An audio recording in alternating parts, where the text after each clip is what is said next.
जय बद्री केदारनाथ। दोस्तों बहुत बहुत स्वागत है आप लोगों का मेरे एक और यूट्यूब वीडियो पे। तो दोस्तों जैसा कि आप लोग जानते हैं कि आज 17 मार्च हो चुकी है और 16 मार्च तक के मेरे म्यूचुअल फंड पोर्टफोलियो अपडेट हो गए। तो चलिए बिना किसी देरी के सबसे पहले शुरू करते हैं अपने इंड मनी आपके म्यूचुअल फंड पोर्टफोलियो से। लेकिन इससे पहले मैं शुरू करूँ, आपकी जानकारी के लिए बता दूँ, मैं सेबी और एमफी रजिस्टर्ड फाइनेंशियल एडवाइज़र नहीं हूँ और इस वीडियो में दी गई सारी जानकारी केवल एजुकेशन पर्पज़ के लिए है। इसको किसी भी रूप में इन्वेस्टमेंट एडवाइस ना समझा जाए। तो दोस्तों कल मुझे लगभग 2800 रुपये का नोशनल गेन हुआ है और 10,19,000 इन्वेस्टेड वैल्यू है, 9,77,000 करंट वैल्यू है पोर्टफोलियो की।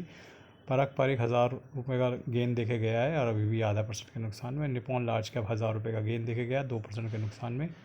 ICICI लार्ज कैप 960 रुपये का गेन देखे गया है 2.25% के नुकसान में। एडलवेज स्मॉल कैप 14 रुपये का लॉस देखे गया है लगभग 5.5% के नुकसान में। एडलवेज मिड कैप 85 रुपीज़ का लॉस देखे गया लगभग 1.5% के नुकसान में। कोटक मिड कैप लगभग 179 रुपीज़ का लॉस देखे गया है 2.25% के नुकसान में। इन्वेस्को इंडिया मिड कैप ने 122 रुपये का गेन दे दिया है 3.5% के नुकसान में। Invesco India large and mid में 194 रुपीज़ का गेन दे दिया लगभग 5% के नुकसान में। Nippon India mid cap growth ने 65 का लॉस दिया है, no profit no loss. HDFC mid cap ने 56 का लॉस दिया 1% के नुकसान में। बंधन लार्ज एंड मिड ने 28 रुपये का लॉस दिया लगभग 1.25% के नुकसान में।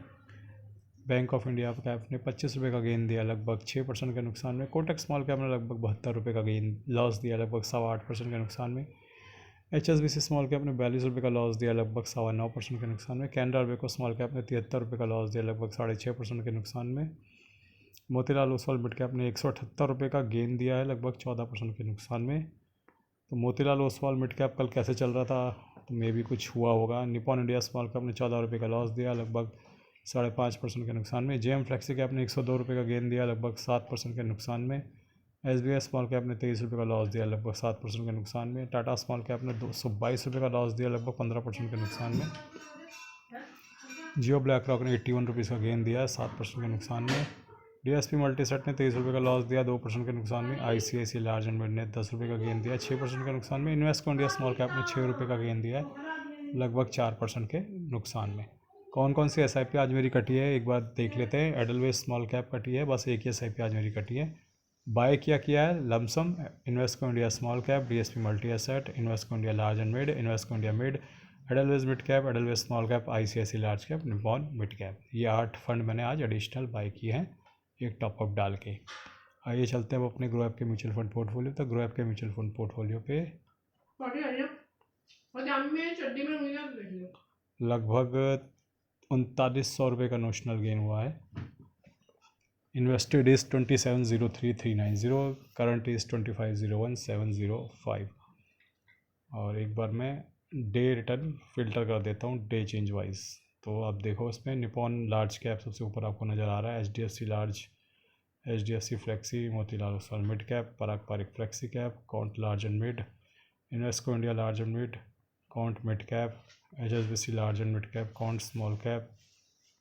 देखो कॉन्ट के फंड अब अच्छा परफॉर्म कर रहे हैं पिछले कुछ समय से, मुझे ऐसा दिख रहा है। हालांकि मार्केट फॉल कर रही है लेकिन गिरती हुई मार्केट में कम गिर रहे हैं, तो इसको मैं अच्छी परफॉर्मेंस मानूंगा।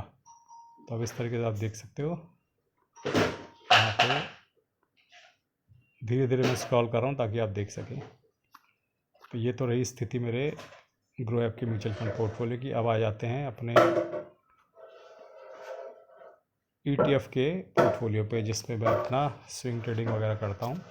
तो मैं हफ्ते में एक बार इनको एवरेज कर रहा हूँ धीरे धीरे सभी ETFs को, ताकि यहाँ पे भी एवरेज आउट होती रहें चीज़ें। तो जैसा कि आप देख रहे हैं आज लगभग 2200 रुपये का गेन हो गया है।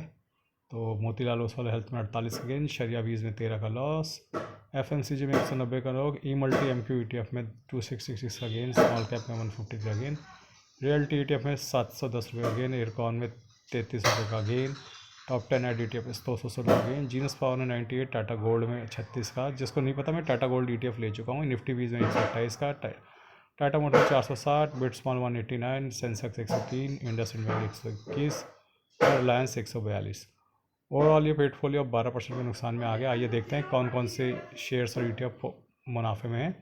तो रिलायंस मुनाफे में चल रहा है लगभग 1350 रुपये। टाटा गोल्ड का ETF मैंने कल ले लिया है, उसमें भी थोड़ा बहुत मुनाफा चल रहा है। बाकी सब थोड़े थोड़े नुकसान में आपको ETF दिख रहे हैं। 4,20,000 इन्वेस्टेड वैल्यू है, 3,67,000 करंट वैल्यू है, लगभग 52,000 का नुकसान यहाँ पे भी चल रहा है। हर जगह नुकसान हो रहा है दोस्तों, क्या म्यूचुअल फंड और क्या ETF और क्या शेयर, सब जगह लुटिया फिलहाल डूब रखी है। आइए चलते हैं अब अपने इंडेक्सेस पे। तो आज निफ्टी 50 0.74% की बढ़त के साथ बंद हुआ है। Mid cap 50 1.03, mid cap 100 1.02, mid cap 150 1.03, small cap 100 0.65, small cap 50 0.61 और स्मॉल कैप 250 0.57। तो तीनों को देखते हुए 0.57, 1.03 और 0.6 आज हम कह सकते हैं कि हमारा पोर्टफोलियो 0.7 के आसपास बढ़ना चाहिए। 0.7 to 0.8% के आसपास हमारा पोर्टफोलियो आज बढ़ना चाहिए। आइए चलते हैं अब FIDI के बाय सेल पे डेटा पे। तो देखते हैं अगर अपडेट हुआ है या नहीं हुआ है। तो एक बार रिफ़्रेश मारते हैं। तो अभी तक तो अपडेट नहीं हुआ है। तो कल जो है आपको पता ही 9300 करोड़ की सेलिंग कर गए थे और 12,000 की करोड़ की बाइंग जो है DI ने करी थी।